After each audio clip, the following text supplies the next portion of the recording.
This is the Coming Home Podcast with John Allen. And a 3, 2, 1. Welcome, everybody, to this episode of the Coming Home Podcast with John Allen. It's me. Boy, do I have some updates to give y'all. I'm going to talk about why you're hearing me now when I had sent out on my social media accounts that I will not be to be heard from for a while. I was supposed to go into the hospital. I was in the hospital, and I was supposed to be operated today. That didn't happen, so I'll tell you about that a little bit later. I'm also going to talk about Norway's answer to the Laurel Canyon music scene. Little tongue-in-cheek there. Little ha-ha, funny, but there's some truth to it. I'm going to talk about that as well. And to start things off, I want to, it's not an announcement, it's more of a recognition of the passing of the great music producer, Elliot Mazer. He passed away this past Sunday. I just happened to be flipping through the online Rolling Stone magazine, and I saw the article there. His daughter had stated that he passed away, Elliot Mazer passed away this past Sunday of a heart attack after a long period of struggling with dementia. So kind thoughts, prayers, and support to the family of Elliot Mazer. Now, who is Elliot Mazer? Well, if you're a Neil Young fan, you know who Elliot Mazer is. If you're a Linda Ronstadt fan, you know who Elliot Mazer is. If you're in my circle of friends, you know who Elliot Mazer is. Elliot Mazer is the producer of one of Neil Young's greatest albums, Harvest, back in 1972. That was produced by Elliot Mazer. He also produced a few other Neil Young albums, his Homegrown album, I believe the Live Trans album. Trans meant something else back in those days.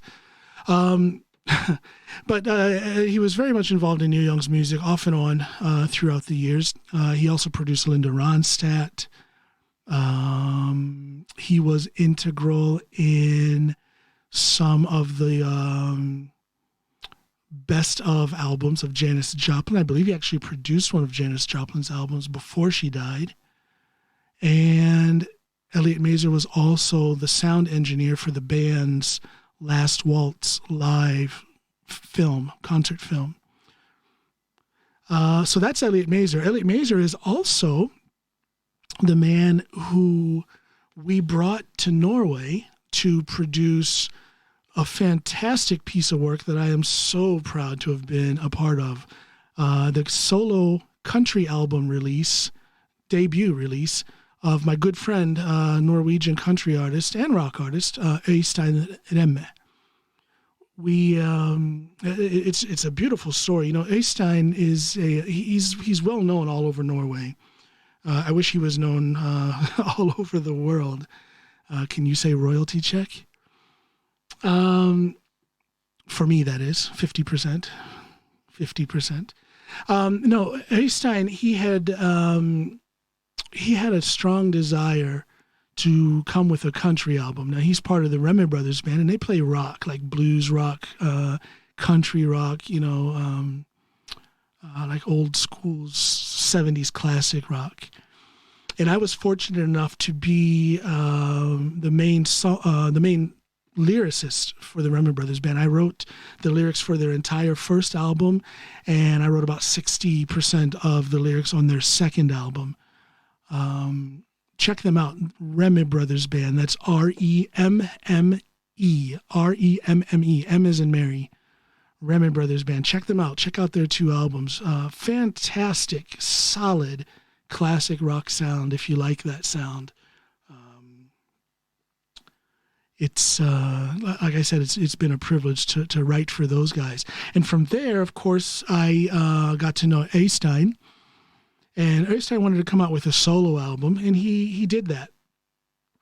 Came out with a solo album, And I was so honored that he asked me to write the lyrics for that album. It was a heck of a challenge because I tell you, I'm not a country musician. I don't even particularly like country music. I mean, I don't dislike it. There's some cool country songs. What's that guy's name? Chris Stapleton. That dude is amazing. Great voice, great songwriting, a good sound to his songs. So I can appreciate country music, but I'm far from a country fan. So when Øystein asked me to write lyrics for that album, it was a huge challenge because it's hard to explain. But when I write songs, I put myself, when I write songs for other artists, I put myself into their space. You know, how is this song that I am writing for this artist going to be interpreted by that artist? So it puts me on a different level it's just a different thought process compared to when I'm writing for myself. And then you have a mindset, a certain mindset if you're going to write a rock song, a certain mindset if you're going to write an R&B or a soul song. And I've done all of those things before, both with my own music and with music for others. But then here comes a friend of mine asking me to write a country album with him. So it's a totally different mindset. I have to pull up my ideas from a completely different place. Now that place is still within me, you know, it's my thoughts and feelings that I'm writing about, but I have to interpretate those thoughts and feelings in a manner that is country-ish, if you know what I mean. So Øystein and I wrote that album, and it was released. And I don't remember exactly how this came to be, but one way or another, Øystein sent off a couple of those songs from that album to Elliot Mazer. And I'll be doggone if he didn't get a response. Elliot actually contacted him and said he liked the stuff.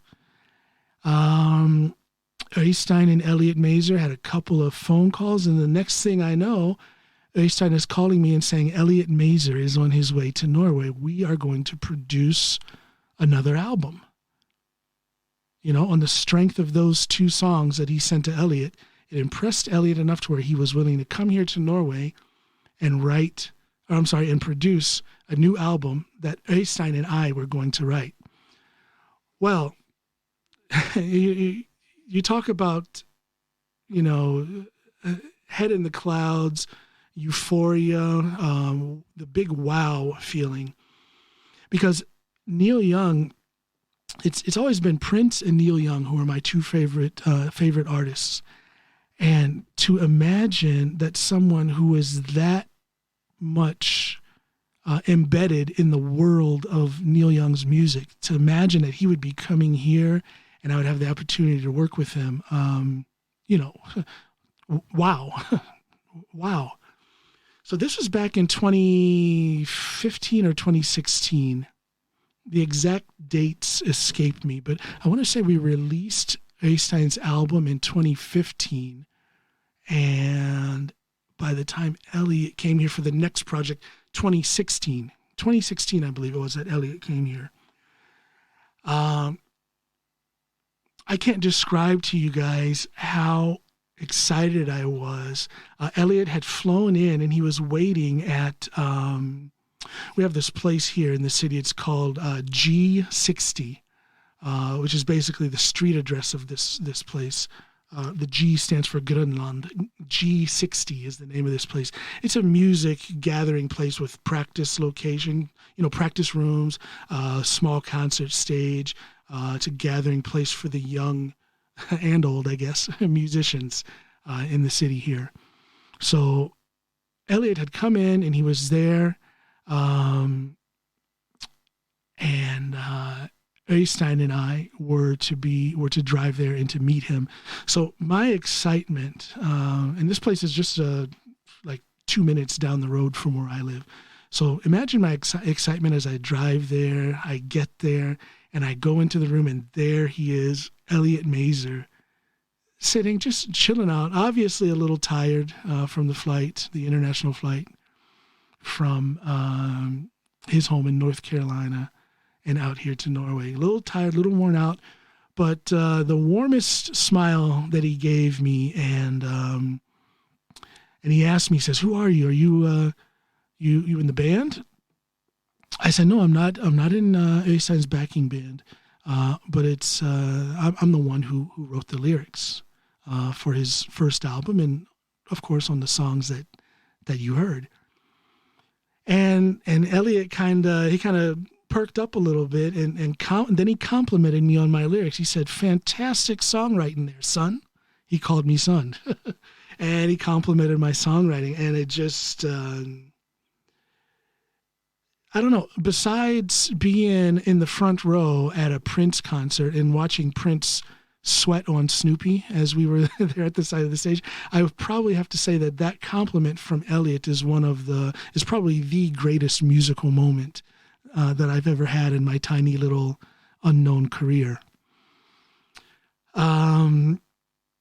So that was my first meeting with Elliot. It didn't last very long. He was very tired. When he passed on Sunday, he was 79 years old. So if we go back, let's say 4 years, I want to say it was in 2016. He's 75 years old. So the guy was a little worn out after flying in like that. So it was a very short meeting. We had we ate a dinner there at G60. Small talked a little bit. And then after, 45 minutes, an hour, it was over. He went to his hotel. And I went home, and then we met the next day to actually start working on the project. And the way Elliot wanted to work was he wanted to meet with he wanted me there with my lyrics, because now these songs that we were going to write for the new album,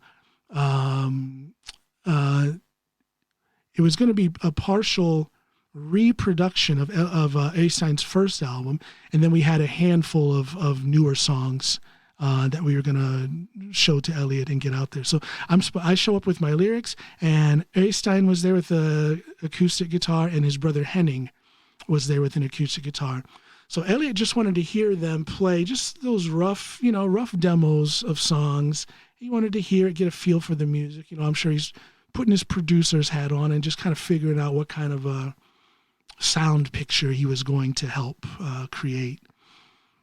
So that was, I actually have a picture. I'll post that if I can find it. There was a cool picture of me and Elliot sitting on this little 2-seater couch, looking at some papers with the lyrics I had and laughing about some joke that Elliot had made. And I don't know, that second day, or that first day of actually working with Elliot, was a lot of fun. Boy, did we have a blast. He was very complimentary of the songs. Talked a little bit about Øystein, his image and things like that.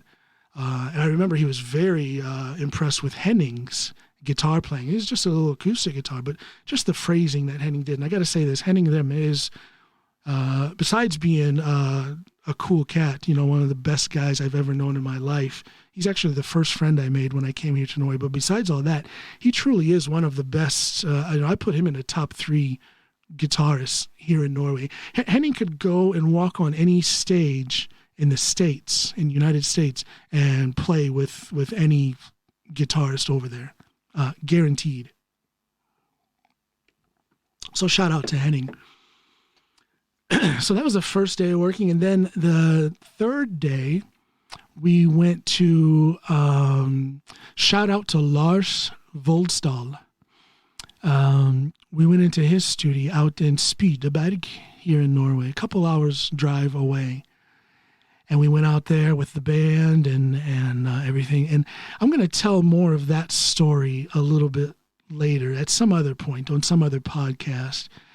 Because to be honest, it's a pretty crazy scene. And I need to get, I don't need to get permission from people, but I don't want to hurt anybody when I tell the story of how things went at out there in Spydeberg at Lars Voldsdal's studio. It was quite the,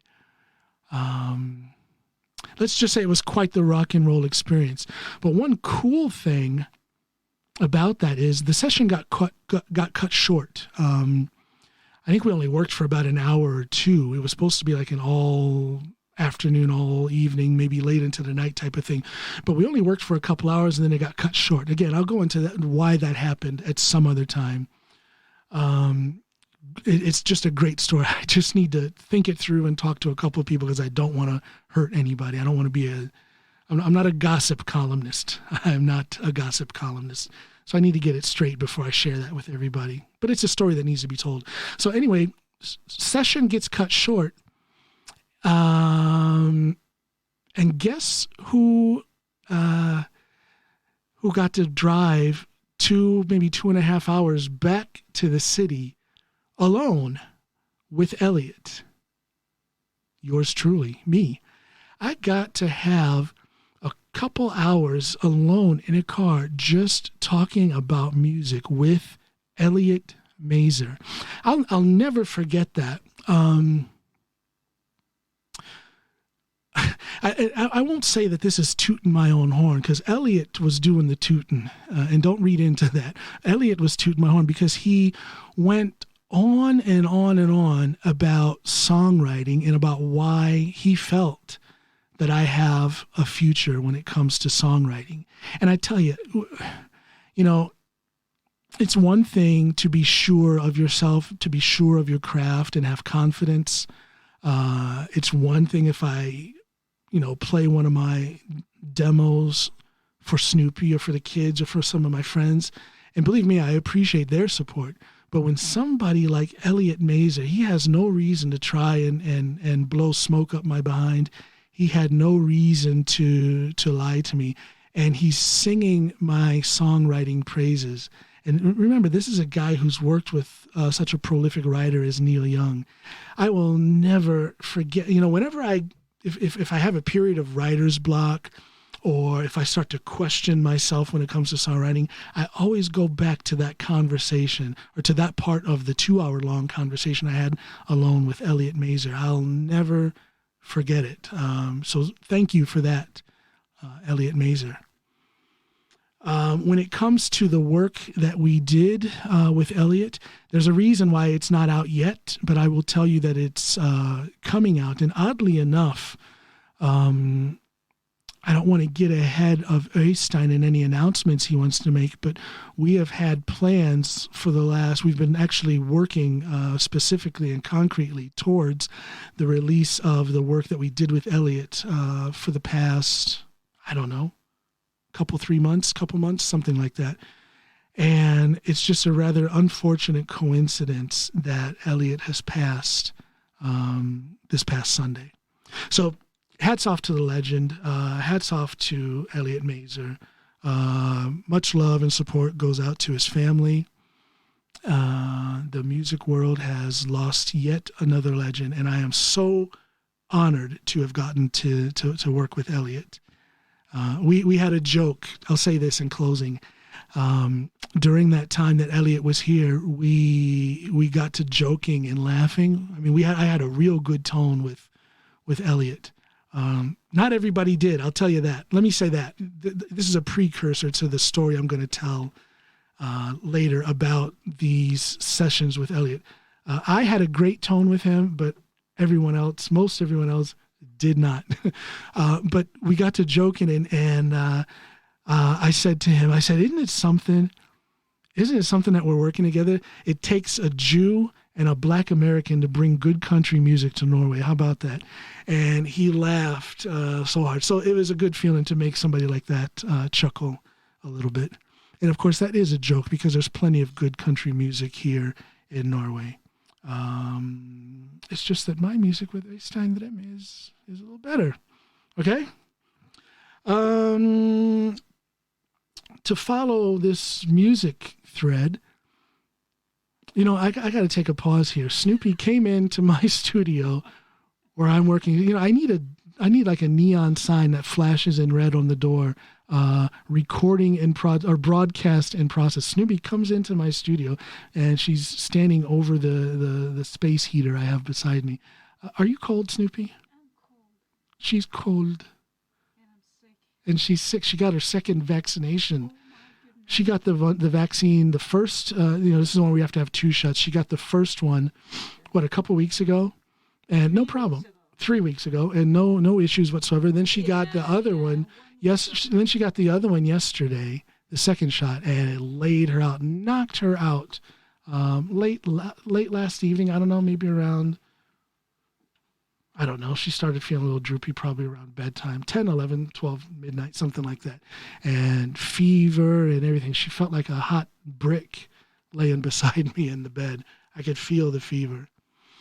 Anyway, that's Snoopy disturbing me. But back to this musical thread of conversation. Hold on, let me take a drink of water here. A radio personality or a podcaster with a bigger budget would edit that out, but you get my water drinking on the Coming On podcast with John Allen. Music. Focus, John, focus. I will say this. We have the equivalent of a Laurel Canyon vibe in this little section of Norway. Now, why do I say Laurel Canyon? I don't know. I strongly recommend, I believe this documentary is called Laurel Canyon, Laurel, for those of you who are non-American. Laurel Canyon, I do believe, is the name of the what do you call that? Documentary. Thank you. Laurel Canyon is where it was a gathering, for whatever reason, all of those singer-songwriter hippie types in the music world from the mid-'60s to the mid to late 70s just congregated there. And from what I understand, a lot of songwriting and music and whatnot is still congregated in that area. You had people like Neil Young, Joni Mitchell, the Monkees, if you can call them musicians. They were more of TV figures, plastic musicians, some people would say. The Mamas and the Papas, Big Mama Cass Elliot, those types. Everybody lived there on top of each other. This is when they were writing songs with each other, for each other, about each other. They were performing their songs for each other, trying out, I guess you could call it demo, pre-release versions. You could wake up one morning and go into your kitchen to make your cup of coffee, and there's Joni Mitchell sitting there waiting on you to wake up, and she'll play a song for you. Things like that is what was going on in Laurel Canyon. And you had this thing where people would, Joni Mitchell wrote, Neil Young wrote his song, Sugar Mountain. And then Joni Mitchell wrote The Circle Game in response to that song. So people were writing songs about each other and for each other. Well, here in Norway, all in the same day, there's been this series of song releases. I'm going to tie all this together. My good friend, the drummer and vocalist from the Remme Brothers band. Do you see how this is? This is like a family tree of musicians. Okay, singer and drummer for the Remme Brothers band. He's also a backup singer for the great Jonas Fjeld here in Norway. Jonas Fjeld, who has had an album and a USA tour, and I believe also some dates here in Norway with the legendary American Judy Collins. Okay, you see how this is? And Judy Collins ties back into the Laurel Canyon scene. Huh? You see how this is tying together here? Anyway, Cato Kristiansen has come with a solo release. Several solo releases, an album actually, but here recently he came with a release of a single song called "Stick With Me." Okay, "Stick With Me." Check that out. It's all over Spotify, iTunes, everywhere you find music, you can find that song. Now, I didn't have anything to do with the writing of that song, but I have written lyrics over music that Cato Kristiansen has submitted to Remme Brothers band projects on their first 2 albums. You also have Rudi Remme. Okay, this is the son of Øystein Remme, nephew of Henning Remme. Rudi is just a fantastic vocalist, frontman when he's in a band situation, frontman, front figure, and vocalist. He's just a great guy. I had the honor of working with him on a little bit on the lyrics, but mostly on like grammar, pronunciation, things like that on the English on his solo song called Bumpy Road. Bumpy Road, check that out. That's also all over everywhere you find music. Spotify, iTunes, everywhere. And then my great friend, also a good friend of Snoopy, Miss Elin Eggen. She also released a new single called Strongest Man. And guess who that song is about? Huh? You still thinking? That song is inspired by a little piece of my life story that I shared at one point with my good friend Elin. And she wrote that song, and now it's out there and it's available. And right away, that song and the fact that she had me in mind when she wrote it, it took me to that thing where Neil Young wrote a song about a piece of his life, and then Joni Mitchell wrote a response to that, and so on. So Elin got a little piece of my life story, which then inspired her to write this song about me, which again has inspired me, and I'm sure I'm going to write something for my own project in response to this song, or inspired by this song, or maybe something inspired by what I know and think and feel about my good friend Elin. And it's just... it's our own little Laurel Canyon. You know, you have Hans Cato Kristiansen and Rudi and Øystein and Henning and Elin. I'm lucky. I'm very lucky, fortunate, and blessed and inspired to be able to work with all these people and supply them with lyrics when they ask, supply them with help. I don't know if you could call that production help when I'm helping them with their English pronunciation. You know, these are all Norwegians here, but it's just and then, you know, to branch it out even further, to solidify this Laurel Canyon feeling even more. Henning has a solo project. You can check out his music on there. I'll post all of this because you guys may be a little confused about the pronunciation of these Norwegian names and how to spell it and whatnot. Henning has had a side project. I'll post it all, and you'll see how it's all tied together. And we're starting to be a pretty good size, you know.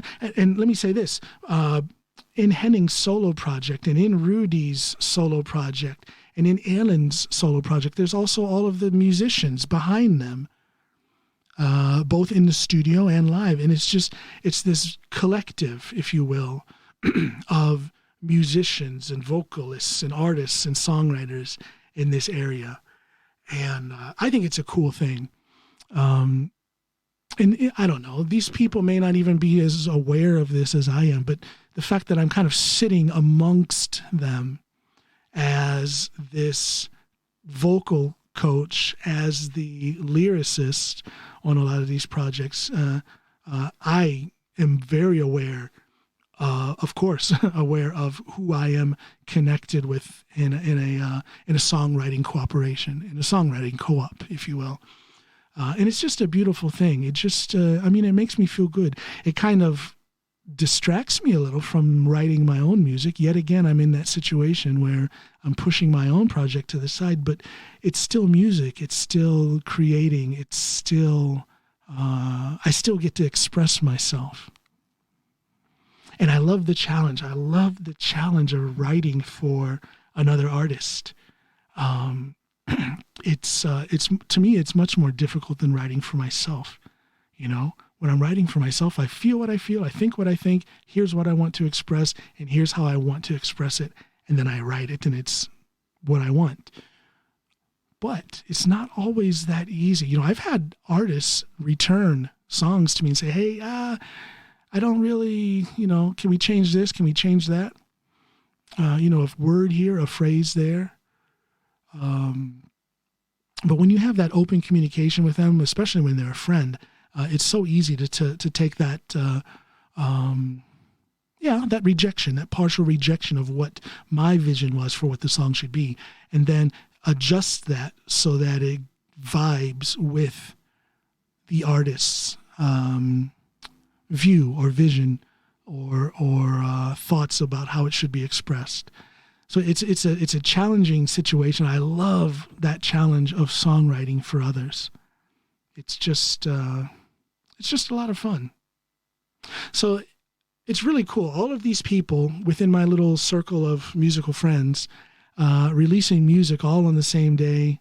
It's really cool. I'll post their names so that you guys can see how to spell it and where to look it up. Basically, you can find what they're doing, these songs that I'm mentioning and all of their other works all over Spotify, iTunes, wherever, YouTube, wherever you find music.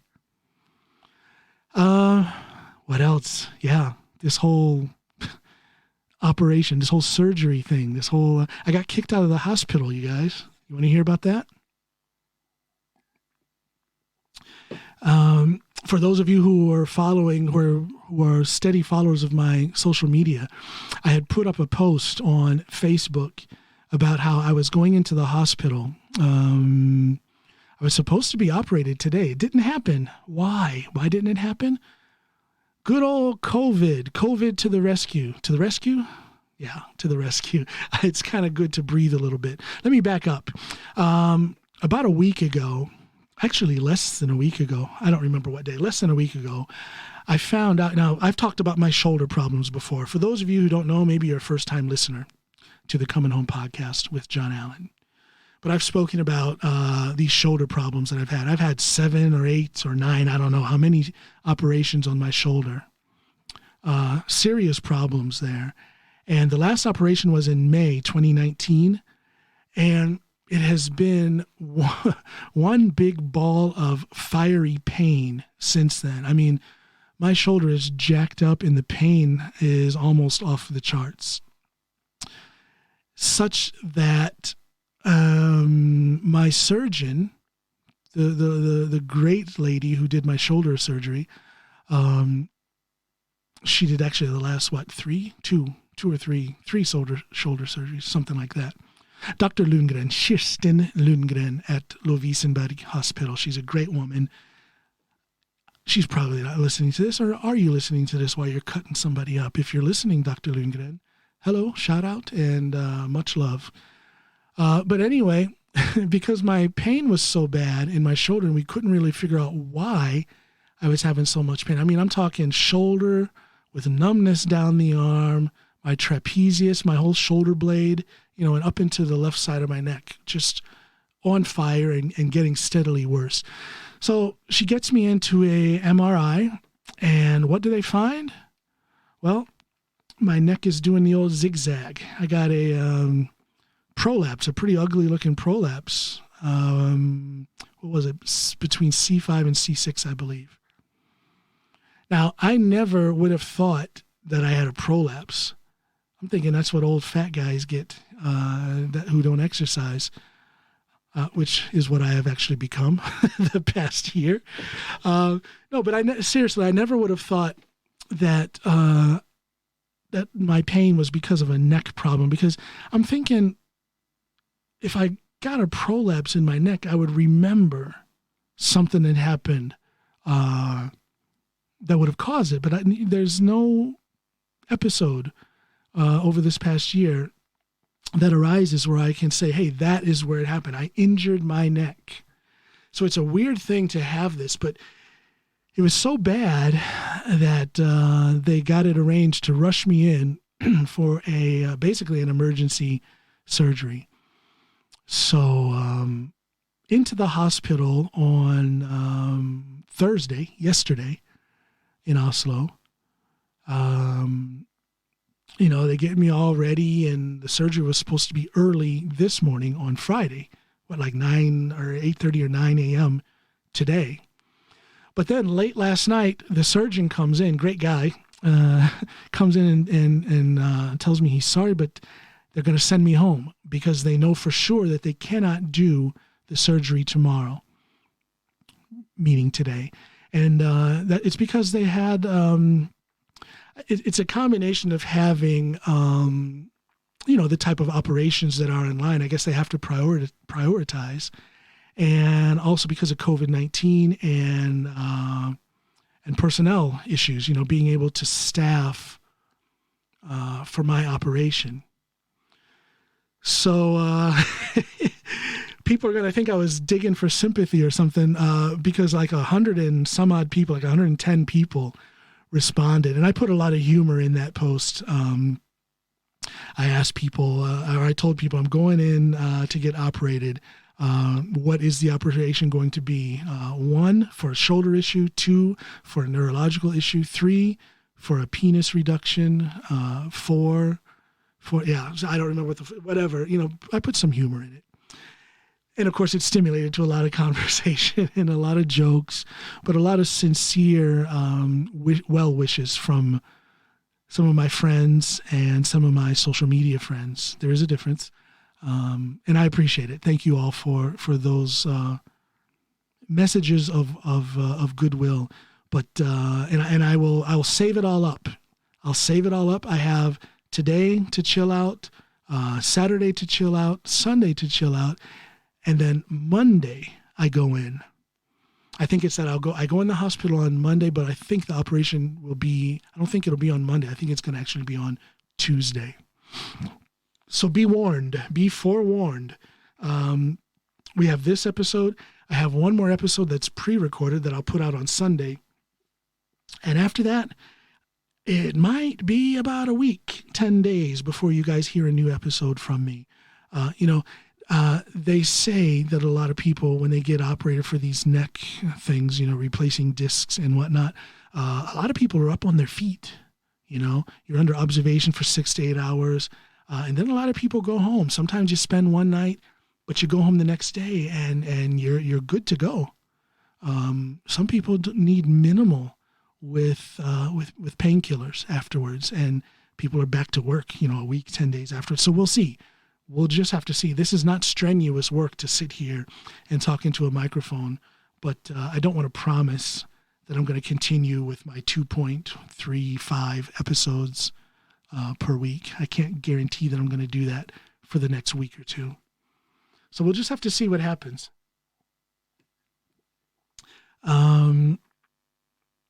I don't know if this is a good thing or a bad thing that my surgery got delayed. I got to tell you this, when the surgeon came in and told me, he apologized and says they got to send me home, I was relieved. I don't want to say I've gotten used to surgeries. Like I said, 7, 8, maybe 9 surgeries on my shoulder. It's not that I've gotten used to it, but it's become something where I know what I can expect, both going into it and coming out of it with recovery and all that stuff. But this thing with the neck, I don't know, for some reason it just freaks me out. Neck surgery. And I made the mistake of the day before I went in, I guess this would be Wednesday, I made the mistake of going on YouTube and watching all of these. I watched this one procedure where they were replacing a disc at C5. And they were doing it on a cadaver, and they were showing, details, every step of the way. And it just really freaked me out, especially the doctors talking about, yes, and you have to be careful when you do this because you're just millimeters away from the spinal cord. And I'm like, I don't need to hear that. Millimeters away from the spinal cord is a phrase I just don't need to be. I don't need to know that phrase exists. Millimeters away from the spinal cord. And I should relax. People get this operation all the time. It's a small percentage of people who have actual damage because of such an operation. So I don't know. Can I ask for good luck, please? It's just, I don't know. I'm torn between being relieved and being irritated because in a way it would have been great to have had it done. I would be done with that operation by now. I'd be recovering and maybe even coming home already tonight if the operation would have gone as planned. So I guess it's not a good thing to prolong it. I don't know. I'm going to take it for what it is. It's given me the opportunity to do this podcast episode. Yeah, so let's just say I'm relieved. I'm glad that I didn't get the operation. Otherwise, I wouldn't be sitting here doing this episode, sharing my life with you people. So let's look at this as a good thing. I'm glad I didn't get the operation as scheduled. However, it's coming up on Monday. I'll I'll be posting online again, saying silly things. And I say that, I'll admit it. I get silly about these operations. I've done it every time, posted all kinds of funny stuff and jokes. It's me letting off a little pressure because I do get nervous. I said I'm kind of into the routine of the shoulder things, but still, it's a nerve-wracking thing. It's just kind of weird. I mean, just think about that. They're cutting into your body. And then you can start thinking, well, what are they saying? Are they talking about me? Let's not think about those things. I'll just do the operation and you guys will be hearing from me, hopefully within a week, 10 days after that, but maybe not. Might be a little bit longer. So here's my episode. Let's call it a bonus episode. I wasn't planning on being able to do this, but I did it. So again, check out my good friends who I mentioned. We got our own little Laurel Canyon situation here in Norway. Please check them out. Check out their music. Follow them. They're a bunch of talented musicians, very talented musicians. If you want to know about my songwriting style, my lyric writing style, because there's two different things. If you want to hear about my lyric writing style, check out the Remme Brothers Band, both of their albums. If you want to know even more about my songwriting style, you can check out my music, which is all over YouTube, Spotify, and iTunes. If you just type in John Allen, do this. Type in John Allen and then search for the song Edge of It All. John Allen is my artist name, and then Edge of It All is the song. Go in, check that out. Listen to how I write. And tell me, do you think it's a sad song? The Edge of It All? What does that song make you feel like? Just check it out. Listen to the lyrics and tell me what you think. You'll get an idea of my songwriting style. Again, the great Elliot Mazer has left this earth. He's left behind him a great body of work. See you around sometime, Elliot. Hopefully not in the near future. And my support and well wishes go to his friends and family, the great Elliot Mazer. Did I say Elliot Roberts? That's Neil Young's manager. Elliot Mazer, of course, Elliot Mazer. If I said Elliot Roberts, I don't remember what I said. If I said Elliot Roberts, that's wrong. He passed away a while ago, about a year ago. But we're talking about Elliot Mazer. Elliot Mazer. All right, everybody, thanks for listening. Check out my website at johnallenpod.com. From there, you will see links to find me on YouTube, all over social media, Twitter, Facebook, everything. You'll find links to my music from my website at johnallenpod.com. Check it out. Let's interact. I'm in need of friends. Love's in need of love today. I'm in need of an operation on Monday. Okay, people. Bye, everybody. Thank you,